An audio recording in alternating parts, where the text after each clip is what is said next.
Hello everyone, welcome to channel maths जो with PP. मेरा नाम प्रशांत पैड़ा है और मैं आज आप लोग क्लास 12 मैथ्स की बुक 2 की जो चैप्टर नंबर 4 है वेक्टर्स अलजेब्रा, उसकी जानकारी दूंगा। तो आज के क्लास में मैंने आपको इंट्रोडक्शन की जानकारी देनी है। तो आइए हम स्टार्ट होते हैं। अब आज का जो टॉपिक है हमारा वो है हमारा वेक्टर्स अलजेब्रा का इंट्रोडक्शन। ठीक है, इससे पहली क्लास में मैंने आपको एडिशन एंड सब्सट्रैक्शन के अंदर एडिशन प्लस सब्सट्रैक्शन इसकी जानकारी दे दी थी। ठीक है, और प्लस में मैंने वेक्टर्स किसे कहते हैं वो बताया हुआ था, और मैंने बताया था कितने टाइप्स के वेक्टर्स होते हैं। फिर मैंने इसके अंदर बताया हुआ था आपका कि क्या कहते हैं हमारा पैरेललोग्राम लॉ क्या होता है। ठीक है, फिर हमने आपको ट्राइंगल लॉ बताया था। ये सारे लॉ मैंने इसके पहली क्लास में आपको डिस्कस कर दिया है। लिंक मैं आपको डिस्क्रिप्शन में प्रोवाइड कर दूंगा, वहां से जाके देख सकते हैं। तो आइए, आज का टॉपिक है हमारा मल्टीप्लीकेशन ऑफ वेक्टर। तो मल्टीप्लीकेशन ऑफ वेक्टर क्या होता है बाय स्केलर। पहले मैं स्केलर लेके चलूंगा, फिर मैं वेक्टर्स के उसमें लेके चलूंगा, क्योंकि ये दो प्रकार के होते हैं। एक स्केलर होता है क्वांटिटी, एक स्केलर होती है और दूसरी क्वांटिटी मेरी वेक्टर होती है। तो अभी मैं पहले स्केलर में आपको जानकारी देता हूँ। तो स्केलर में क्या होता था, स्केलर में अगर हम देखें तो उसका फर्स्ट पॉइंट अगर हम लिखें, इट हैज नो डायरेक्शन, इसके अंदर कोई डायरेक्शन नहीं होती थी। ठीक है, दूसरा पॉइंट होता था, सेकंड पॉइंट, कि जो स्केलर होता है वो नेगेटिव भी हो सकती है। तो यहां लिखते हैं इट मे बी नेगेटिव। ठीक है, ये दो पॉइंट्स हमारे किस में आते हैं, ये आते हैं स्केलर क्वांटिटी में। ठीक है, तो स्केलर के अंदर ये दो पॉइंट्स आते हैं। अच्छा, स्केलर जो multiplication of vector by scalar जो मैंने लिखा है, इसका कुछ फॉर्मूला होता है। तो उसको कैसे लिखते हैं, इसको हम कैसे रिप्रेजेंट करते हैं, यहाँ पे c इंटू वी की वेक्टर। ठीक है, c यहाँ पे कोई भी कांस्टेंट है, इसे हमने मान रखा है। ठीक है, तो ये क्या हो जाएगा, c into we x I की कैप, और यहाँ पे plus v into Y J की कैप। जब हम इसको सॉल्व करेंगे तो c v x आई की कैप और plus c v y j की कैप, ये हो जाएगा। ठीक है, तो यहाँ पे ये हमारा कुछ इस तरह से हो जाएगा। जैसे मैं एग्जांपल में आपको देता हूँ, यहाँ मैं आपको एग्जांपल दिखाता हूँ इसका। ठीक है, तो एग्जांपल में मैंने जैसे v वेक्टर लिया है, v बराबर क्या लिया हुआ है 6i और यहाँ पे प्लस 2j। ठीक है, i कैप और यहाँ पे j कैप, इस तरह से है। तो यहाँ पे और c क्या दिया हुआ है हमें, जैसे c इसमें गिवन होगा 5 दिया हुआ है। ठीक है, तो हम क्या करेंगे 5 इंटू 6i कैप और प्लस यहाँ पे 5 इंटू 2j कैप, यानी 6 5 जा 30i कैप और प्लस 5 2 जा 10j की कैप। तो इस तरह से हो जाएगा, ये मेरा आंसर हो जाएगा। तो इस तरह से यहाँ पे कुछ इस प्रकार हो जाता है। अब मैं आपको नेक्स्ट टॉपिक की ओर लेके चलता हूँ। अब जो हमारा नेक्स्ट टॉपिक है वो है हमारा प्रॉपर्टीज। इसकी कौन कौन सी प्रॉपर्टी होती है। ठीक है, तो प्रॉपर्टी की जानकारी मैं आपको थोड़ा नीचे देता हूं। यहां मैं लिखता हूं प्रॉपर्टी।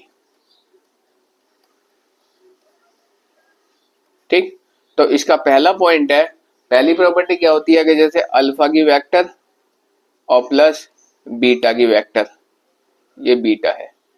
ठीक है, अल्फा प्लस बीटा की वेक्टर इंटू ए वेक्टर होगा, इंटू ए वेक्टर होगा। जैसे दो जीरो दिया हुआ है, पहला जीरो अल्फा है, दूसरा जीरो बीटा है, और उसके साथ ए वेक्टर को हमको मल्टीप्लाई कर रखा है। तो इसको कैसे होगा, ये अल्फा ए, ठीक है, अल्फा इंटू ए की वेक्टर, और यहाँ पे पूरे में आएगा वेक्टर, और यहाँ पे प्लस बीटा इंटू ए की वेक्टर, बीटा ए की वेक्टर, कुछ इस तरह से हो जाएगा। सेकंड प्रॉपर्टी क्या होती है, इसकी दो ही प्रॉपर्टी होते हैं। तो इसमें सेकंड प्रॉपर्टी क्या होती है, इसमें जैसे सेकंड प्रॉपर्टी हो जाएगी हमारे पास अल्फा इंटू ए प्लस ए वेक्टर प्लस बी वेक्टर, इस तरह से हमें दे रखा है। तो ये क्या हो जाएगा, ये हो जाएगा हमारे पास अल्फा की वेक्टर भी होगी। ठीक है, तो अल्फा ए की वेक्टर प्लस अल्फा बी की, सॉरी यहाँ पे बीटा नहीं आएगा, यहाँ पे बीटा नहीं आएगा, यहाँ पे आएगा हमारे पास अल्फा बी की वेक्टर। ठीक है, कुछ इस तरह से हो जाएगा। तो ये मेरी दो यहाँ पे प्रॉपर्टीज हो जाते हैं, पहला और ये दूसरा। ठीक है भाई। अब देखिए जब मेरे ये दो प्रॉपर्टी होगा यहाँ पे, अब मैं आपको लेके चलता हूँ स्केलर प्रोडक्ट के अंदर। ठीक है, अब हम प्रोडक्ट के बारे में पढ़ेंगे। अभी तो मैंने नॉर्मल नियम बताया मल्टीप्लिकेशन लॉ का जैसे था। ठीक है, अब हम किसके बारे में पढ़ेंगे, अब हम इसमें पढ़ेंगे प्रोडक्ट्स के बारे में। स्केलर प्रोडक्ट हम किसको कहते हैं, तो स्केलर प्रोडक्ट हम कहते हैं कि जैसे हमने एक एग्जांपल ले लेते हैं, स्केलर प्रोडक्ट दो वेक्टर्स के बीच में होता है। जैसे हमारे पहला वेक्टर होता है ए और दूसरा वेक्टर होता है बी। ठीक है, यहाँ लिखते हैं let us consider two vector. हमने दो वेक्टर कंसीडर करा, जैसे हमने फर्स्ट वेक्टर लिया ए और सेकंड वेक्टर लिया हमने यहाँ पे बी। ठीक है, the dot product of these two vector is given. इसके डॉट प्रोडक्ट हमको गिवन होंगे। ठीक है, तो आइए कैसे गिवन होंगे, जैसे हमें ए की वेक्टर लिया था इनटू बी की वेक्टर लिया। ठीक है, बराबर क्या होगा, फॉर्मूला क्या हो जाता है, ए बी कॉस थीटा। ठीक है, तो ये क्या से हो जाएगा, ये अगर इसको हम बाइफर्केट करेंगे तो ए इंटू बी कॉस थीटा, और यहाँ पे हो जाएगा बराबर, ये हो जाएगा बी इंटू ए कॉस थीटा। कुछ इस प्रकार से हो जाएगा। अच्छा ठीक है सर, चलो मान लिया हमने यहाँ पे दो उसके थे। ठीक है, दो वेक्टर्स थे, दो डॉट प्रोडक्ट थे, एक था ए दूसरा था बी।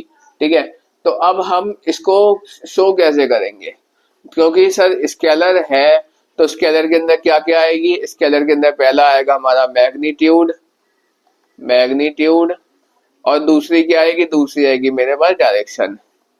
ठीक है, ये इंपॉर्टेंट चीज होता है कि स्केलर की बात हो रही है तो उसके अंदर मैग्नीट्यूड भी होगा, उसके अंदर डायरेक्शन भी होगा। तो हम मैग्नीट्यूड सर इसके अंदर शो कैसे करेंगे, ये सबसे बड़ी दिक्कत है। तो आइए हम इसको शो करके दिखाते हैं फिगर के द्वारा। मैं आपको एक्सप्लेन करता है, यहाँ पे कुछ ऐसे मैंने फिगर बना लिया। ठीक है, और जैसे ये बना लिया और ये बना लिया। ठीक, अब देखिए ये वाला जो है ये मेरे पास ए वेक्टर है, और ये जो है ये मेरे पास बी वेक्टर है, और ये जो बीच का एंगल है, ठीक है, बीच का एंगल है, इसको हमने यहाँ से यहाँ तक जो है इसको हमने ए मान लिया जैसे। ठीक है, अब देखिए अब इसके बीच का जो ये जो है ये वाला पोर्शन, ठीक, तो और यहाँ से यहाँ तक का जो पार्ट है इसको हम क्या कहेंगे, इसको हम कहेंगे बी बी कॉस ए। ठीक है, क्योंकि ये पार्ट बी है इतना, और इतना पार्ट ए का होगा, तो बी कॉस ए हम यहाँ कह सकते हैं। जहां पे जो ए है आप यहाँ पे ए भी मान सकते हैं, आप यहाँ पे थीटा भी मान सकते हैं। ठीक है, तो ए या थीटा ये क्या है, ये है मेरा एंगल। ठीक है सर, इतनी बात हो गई। अच्छा, आपने अभी मैंने कहा कि इसमें मैग्नीट्यूड भी दिखाना है, डायरेक्शन दिखाना है, तो मैग्नीट्यूड और डायरेक्शन कैसे दिखाएंगे सर, तो उसका तरीका है जैसे ए के ऊपर वेक्टर इनटू बी के ऊपर वेक्टर। ठीक है सर, तो बराबर हो जाएगा ए की मैग्नीट्यूड, वेक्टर ए की मैग्नीट्यूड इनटू वेक्टर बी की मैग्नीट्यूड, अब इनटू में क्या हो जाएगा हमारे पास कॉस थीटा। तो इस तरह से हम यहाँ पे स्केलर प्रोडक्ट को रिप्रेजेंट करते हैं। ठीक है सर, चलिए अब मेरा ये टॉपिक यहाँ पे होता है। अब मैं आपको इसके अंदर इसके नेक्स्ट टॉपिक के अंदर लेके आता हूँ, यानी कुछ लॉज होते हैं उसके बारे में आपको जानकारी देता हूँ। तो आइए हम उस लॉ के बारे में जानकारी लेते हैं। तो कौन कौन से लॉ होते हैं, कॉमनली दो ही होते हैं। पहला होता है एसोसिएटिव, सॉरी कम्यूटेटिव, दूसरा होता है हमारा डिस्ट्रीब्यूटिव। ठीक है, तो कम्यूटेटिव लॉ क्या होता है, पहला होता है कम्यूटेटिव, कम्यूटेटिव लॉ। ठीक है, अब आप कहेंगे सर कम्यूटेटिव लॉ क्या होता है, कम्यूटेटिव लॉ होता है जैसे ए वेक्टर इनटू बी वेक्टर, ये किसके बराबर होगा, ये बी वेक्टर इनटू ए वेक्टर के बराबर होगा। मल्टीप्लाई में हम आगे पीछे लिख सकते हैं, यही मेरा कम्यूटेटिव लॉ है। ठीक है, नेक्स्ट लॉ कौन सा होता है सर, नेक्स्ट लॉ होता है मेरा डिस्ट्रीब्यूटिव, डिस्ट्रीब्यूटिव लॉ। ठीक है, तो डिस्ट्रीब्यूटिव में क्या होता है सर, डिस्ट्रीब्यूटिव में होता है जैसे ए वेक्टर इनटू बी प्लस सी की वेक्टर। ठीक है, अब ये किसके बराबर हो जाएगा सर, ये हो जाएगा ए वेक्टर इंटू बी वेक्टर, ठीक है, और यहाँ पे प्लस ए वेक्टर इंटू सी की वेक्टर, तो इसके बराबर यहाँ पे हो जाएगा। अच्छा सर मान लिया यहाँ पे ए इंटू बी प्लस सी था, अगर हमारे पास कुछ इस प्रकार होता, अगर हमारे पास कुछ इस प्रकार होता, ये तो उसका फर्स्ट हो गया डिस्ट्रीब्यूटिव का, अगर हमारे पास मान लिया थोड़ी देर के लिए कि हमारा कैसा होता A vector into alpha B vector, alpha B vector, तो सर आप क्या करते, सिंपल है सर, इसका क्या करते, अल्फा को हम यहां रख देते, ठीक है, उसके बाद इसको मल्टीप्लाई में लिखते हैं ए वेक्टर, ठीक है, और इंटू बी वेक्टर, इस तरह से भी आप लिख सकते हैं। इसको लिखने का दूसरा एक और तरीका होता है, अल्फा को यही रख दीजिए, अल्फा के साथ बी है तो पहले बी को लिख दीजिए, यानी बी वेक्टर इंटू ए की वेक्टर, ये भी हो जाएगा सर, ठीक है। आप चाहे इसको लिखिए, आप चाहे इसको लिखिए, दोनों ही सही है हमारे, क्योंकि मल्टीप्लाई में हम आगे पीछे कर सकते हैं, इसमें कोई डाउट नहीं है। अच्छा सर यहाँ पे जो मैंने अल्फा लिया, ये जो अल्फा लिया ये क्या है, ये पता है आपको, इसको हम किससे सिंबल, अल्फा को हम किससे रिप्रेजेंट करेंगे, अल्फा जो है सर ये हमारा रियल नंबर है, ये हमारा रियल नंबर है, ठीक है सर। तो यहाँ पे इसके मैंने लॉ के बारे में आपको जानकारी दी। अब मैं डॉट प्रोडक्ट के बारे में जानकारी दूंगा, to dot product of two vectors in 3D matrix, 3D matrix में डॉट प्रोडक्ट के कैसे रिप्रेजेंटेशन है उसकी जानकारी मैं अब आपको देता हूँ। अब हमारा टॉपिक है dot product of two vector in 3D matrix, तो इसके बारे में अब हम जानकारी लेते हैं। तो इसके अंदर क्या होता है, जब 3D की बात हो रही है सर, तो आई कैप आएगा, जे कैप आएगा और के कैप आएगा। क्यों आएगा सर आई जे के कैप, क्योंकि हम डॉट प्रोडक्ट की बात कर रहे हैं, इसीलिए हमारे पास आई जे एंड के कैप आएगा, क्योंकि आई जे के कैप क्या है हमारा, ये हमारा डॉट प्रोडक्ट है, ठीक है। अब दो वेक्टर लेंगे और 3D मैट्रिक्स के अंदर लेंगे, जैसे हमने ए लिया, ठीक है। अब आई जे के कैप आ रहा है, अब मैं आपको एक चीज बताता हूँ, पहले हमने आई जे के कैप लिया, ठीक है, तो आई किसको रिप्रेजेंट करता है, एक्स को, जे किसको रिप्रेजेंट करता है, वाई को, और के किसको रिप्रेजेंट करता है, जेड को, यानी इसके अंदर एक्स वाई एंड जेड की भी बात होगी। अब इसका फॉर्मूला क्या होता है, इसका फॉर्मूला होता है सर, जैसे हमने ए वेक्टर लिया, ये बराबर हो जाएगा हमारे पास ए इंटू एक्स आई की कैप प्लस यहाँ पे ए इंटू वाई जे की कैप प्लस ए इंटू के जेड की के आई इंटू जेड के की जेड इंटू के की कैप, ये इस तरह हो जाएगा, ठीक है सर। ए वेक्टर हो गया, यहाँ पे दो वेक्टर्स गिवन होंगे, ए वेक्टर के लिए हो गया। अब बी वेक्टर के लिए क्या होगा सर, बी वेक्टर के लिए होगा जैसे ए इंटू एक्स आई की cap plus B into Y J की कैप प्लस बी, सॉरी यहाँ पे बी आएगा, बी इंटू जेड के की कैप। तो यहाँ पे हमारे पास कुछ इस तरह से यहाँ पे दो वेक्टर्स हो जाएंगे और 3D मैट्रिक्स में आ जाएगा और डॉट प्रोडक्ट भी हमारा मिल जाएगा, ठीक है। अब आइए, अब हमारा नेक्स्ट टॉपिक आता है, नेक्स्ट टॉपिक क्या होता है सर हमारा, अब हमारा होता है scalar product of a vector over two vector, दो वेक्टर का हमें स्केलर प्रोडक्ट निकालना है। यहाँ है next topic scalar product of a two vector, ठीक है सर। तो scalar product of a two vector अगर हमें निकालना है तो हम कैसे निकालेंगे, हम निकालते हैं यहाँ पे ए इंटू बी, जैसे दो वेक्टर लिया ए इंटू बी, ठीक है। अब इसके अंदर स्केलर प्रोडक्ट निकालेंगे, स्केलर प्रोडक्ट निकालना है तो ये क्या हो जाएगा, यही हो जाएगा, एक बार इसको लिख देंगे और एक बार इसको लिख देंगे, बीच में प्लस का साइन डाल देंगे, यानी ए एक्स आई कैप प्लस ए वाई जे कैप और प्लस ए जेड के कैप, ठीक है। और यहाँ पे हो जाएगा प्लस, अब देखिए सर, अब हम बी लेंगे, बी की साइड का बी एक्स आई कैप प्लस बी वाई जे कैप प्लस बी जेड के कैप, ये आ जाएगा सर, ठीक है। जब ये भी आ गया ये भी आ गया, तो अब हम क्या करेंगे, ए की वेक्टर इंटू बी की वेक्टर बराबर ये हो जाएगा A X plus B Y plus A Z. अच्छा आपने कहा कि सर यहाँ पे आपने ध्यान देते हैं आई जे और के नहीं लिखा। यहाँ पे भी सर आई जे और के हम नहीं लिखेंगे। क्यों नहीं लिखेंगे सर, उसका भी कारण है, वो भी अभी दिखाता हूँ मैं आपको। ठीक है, प्लस यहाँ पे हो जाएगा B X plus B Y और प्लस बी जेड। ठीक है, अब हम क्या जानते हैं, अब हम जानते हैं कि आई इंटू आई, ए का आई और बी का आई बराबर जे इंटू जे, जे इंटू जे और प्लस के इंटू के कर देंगे तो ये किसके 1 के बराबर हो जाएगा। इसीलिए हम यहाँ पे आई जे के नहीं लेंगे।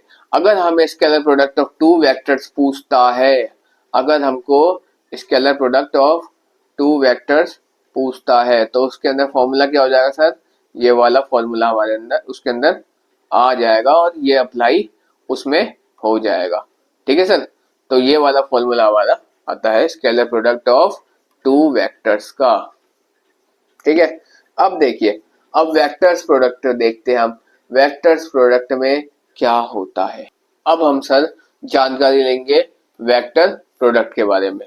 ठीक है, अब हम किसके बारे में जानकारी लेंगे, यहाँ पे वेक्टर प्रोडक्ट के बारे में। ठीक है सर, तो वेक्टर प्रोडक्ट में क्या होता है कि वेक्टर्स में हमारे पास क्या होता है, हमारे पास उसके अंदर डायरेक्शन नहीं होता। तो हम वेक्टर प्रोडक्ट को किसे डिनोट करते हैं, इट इज डिनोटेड बाय, यहाँ लिखते हैं डिनोटेड बाय एक्स, एक्स से हम इसको डिनोट करते हैं। अच्छा, वेक्टर प्रोडक्ट किस रूल पे बेस है वो आपको पता है, मैं आपको बताता हूँ।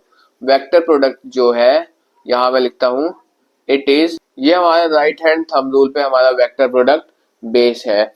कैसे है सर, आप कहोगे सर कैसे बेस है बताओ, तो सिंपल सी जानकारी है, यहाँ से ऐसे लिया, ऐसे बनता था हमारा राइट हैंड थंब रूल। ठीक है, ये एंगल कितने का होता था, ये 90 का होता था, ये नीचे का जो होता है ये थीटा बनाता था। ठीक है, ऐसे ही होता था हमारा राइट हैंड थंब रूल। तो यहाँ पे क्या हो जाता है, जैसे यहाँ पे ए इंटू बी हो जाएगा। ठीक है, ए इंटू बी। ठीक है, अब ये क्या हो जाएगा हमारे पास सर, ये हमारे पास हो जाएगा बी हो जाएगा। ठीक है, और सर ये क्या हो जाएगा, ये हो जाएगा हमारे पास, जैसे यहाँ पे इसको हम स्मॉल ए से लिख लेते हैं, स्मॉल ए से ले लेते हैं, ये इन दोनों का प्रोडक्ट हो जाएगा ए इंटू बी। तो ये हमारा राइट हैंड थंब रूल कुछ इस प्रकार से हो जाता है। ठीक है सर, जब हमारा राइट हैंड थंब रूल ऐसे बेस होता है तो इसका फॉर्मूला क्या होगा सर, फॉर्मूले की बारी आती है तो हम लिखते हैं यहाँ पे सी वेक्टर, सी की मैग्नीट्यूड बराबर ए की मैग्नीट्यूड इंटू बी की मैग्नीट्यूड और इंटू में क्या आता है यहाँ पे लगता है साइन थीटा, साइन थीटा। अब मैं आपको एक चीज ध्यान दिलाता हूँ, अब मैं आपको बताता हूँ कि जो हमारा स्केलर प्रोडक्ट होता है उसके अंदर हमारा कॉस थीटा आता है और जो वेक्टर प्रोडक्ट होता है उसमें हमारा साइन थीटा आता है ऑलवेज। इस बात को आपको ध्यान में रखना है। अब देखिए, अब इसमें भी लॉ आते हैं, इसके अंदर भी हम लॉ के बारे में जानकारी लेंगे। तो पहला लॉ कौन सा होता है, पहला होता है हमारा कम्यूटेटिव लॉ। कम्यूटेटिव लॉ में क्या हो जाता है सर, कम्यूटेटिव लॉ की जब जानकारी लेते हैं तो ये हो जाता है ए इंटू बी बराबर बी इंटू ए। ठीक है, इन सेम डायरेक्शन। कंडीशन क्या होता है, इन सेम डायरेक्शन। अगर सेम डायरेक्शन में होगा जब भी हमारा कम्यूटेटिव लॉ अप्लाई करेगा, अदरवाइज नहीं करेगा। ठीक है, नेक्स्ट होता है हमारे पास कि अगर a इंटू बी, इसका फर्स्ट पॉइंट, अगर सेकंड पॉइंट, अगर हमें in different direction they they, in different direction, direction अगर डिफरेंट डायरेक्शन में हो तो सर क्या होगा, अगर ये हो जाए माइनस बी इंटू ए, एक पॉजिटिव एक नेगेटिव, तो ये बराबर कभी नहीं होगा। सेम डायरेक्शन में होना चाहिए जब ही तो ये बराबर होगा, अदरवाइज नहीं होगा। ठीक है, इस बात की आपको ध्यान में रखनी है। अब देखिए, अब नेक्स्ट लॉ आता है हमारा डिस्ट्रीब्यूटिव लॉ। ठीक है, अब देखिए डिस्ट्रीब्यूटिव लॉ में क्या होता है।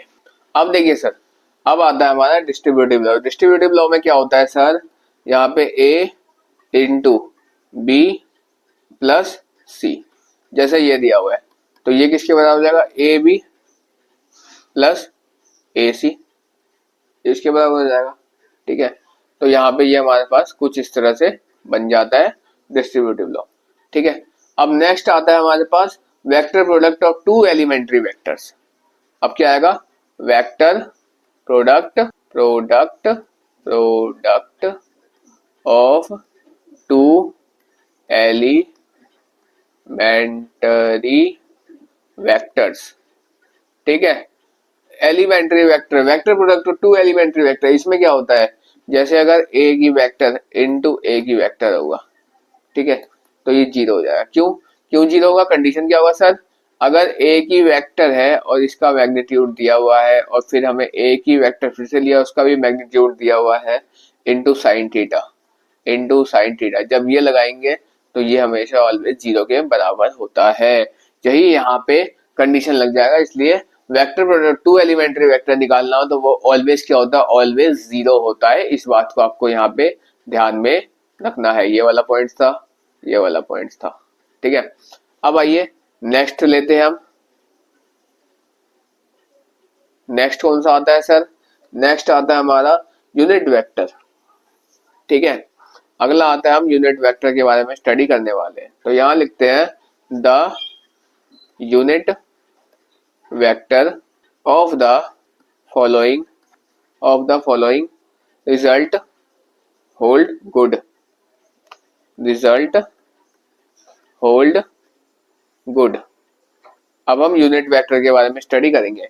तो इसमें क्या होता है, इसमें पहला होता है ए नहीं लेते हैं, आई जे के लेते हैं, आई इंटू आई बराबर हो जाएगा जे इंटू जे, कैप लगेगा इनके ऊपर। ठीक है, और ये बराबर हो जाएगा के इंटू के। ठीक है, तो ये क्या हो जाएगा, ये जीरो हो जाएगा। ठीक, अब देखिए नेक्स्ट, अगर सेम होगा तो जीरो के बराबर होगा, क्योंकि यहाँ यूनिट वेक्टर की बात हो रही है। अगर हमारे पास डिफरेंट हो जाता है, बाई चांस अगर हमारे पास डिफरेंट होगा, आई इंटू जे, ठीक है, बराबर के इंटू जे, ठीक है, बराबर जे इंटू आई। अगर ये हो तो ये के बराबर है। के मेरा क्या है, के हमारा यहाँ पे कांस्टेंट है, कांस्टेंट हो जाता है। तो इस तरह से मैंने यहाँ पे आपको यूनिट वेक्टर्स की जानकारी दी। इस तरह से हमारा जो आज की क्लास है इंट्रोडक्शन की, वो कंप्लीट होती है। अब मैं आपको नेक्स्ट क्लास में इसके एक्सरसाइज की ओर लेके चलूंगा। तो that's all for today, we will meet again on the next class.